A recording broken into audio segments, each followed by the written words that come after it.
اصل میں Karachi press club میں ہمارے اعزاز میں اچھا ڈنر کے ساتھ وہ صبح 5 بجے تو گئے ہمارے پاس ہے 5 بجے تک صبح لیکچر ہی آپ ان بھی کا تو ایسے 2:45 بجے انیشیٹو شروع لیتے ہیں ہوتا نا. بس جی کوشش کرتے ہیں. چلیں جی اعوذ باللہ من الشیطان الرجیم بسم اللہ الرحمن الرحیم. یہ کیا ہے؟ آواز نہیں آ رہی. یہ لگایا ہوا بھی ہے یا صرف ایسی رکھتی ہے؟ چلیں جی. اعوذ باللہ من الشیطان الرجیم بسم اللہ الرحمن الرحیم. نہیں میرے خیال سے ٹھیک ہے. آپ سبھی کا یہاں اسلام آباد سے کراچی آنا اور پھر آج یہاں گورنر ہاؤس آمد پر آپ سبھی کا میں دل کی گہرائیوں سے شکریہ بھی ادا کرتا ہوں, خوش آمدید بھی کہتا ہوں. اور آپ جب یہاں آئے تو آپ نے شاید ہمارے 2-3 انیشیٹو جو ہے اس کو وزٹ کیا ہوگا, جس میں آئی ٹی جو ہے وہ میری خواہش تھی کہ آپ لوگوں کو دکھایا جائے. اس طرح راشن ڈرائیو بھی ہو رہی ہے. تو میں 1-2 باتیں آپ سے ضرور کروں گا کہ 2 سال پہلے 12 ربیع الاول والے دن اللہ تعالیٰ نے مجھے اس منصب پر بٹھایا. تو جب میں بحیثیت گورنر پہلا ویک جو میرا تھا تو لوگوں نے مجھے آ کے کہا کہ جی یہ 18ویں ترمیم کے بعد جو ہے وہ گورنر جو ہے وہ ایک سیرمونیل ہے, ایک بس جس طرح نہیں کہتے کہ ایک بندہ بیٹھا ہوا ہے بس جس کا کام یا تو خود انجوائے کرے یا جو مہمان آئے اس کو انٹرٹین کر لے بس.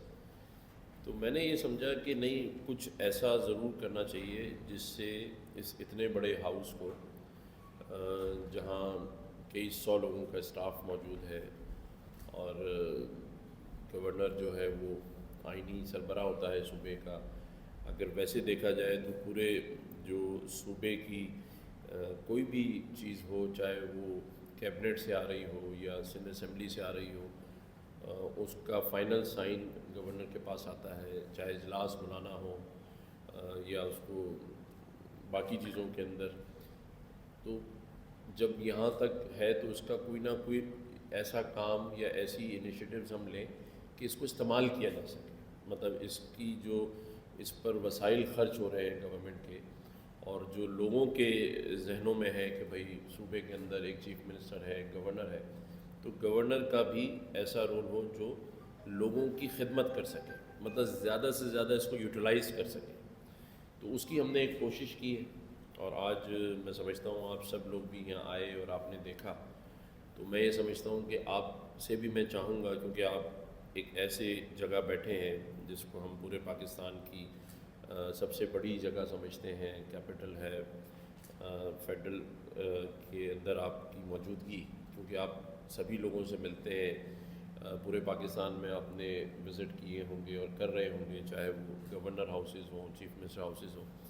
تو میں تو بلکہ آپ سے آج یہ کہوں گا کہ آپ کوئی اور مجھے ایڈوائز کریں کہ ہم اس میں اور کیسے بہتری لا سکتے ہیں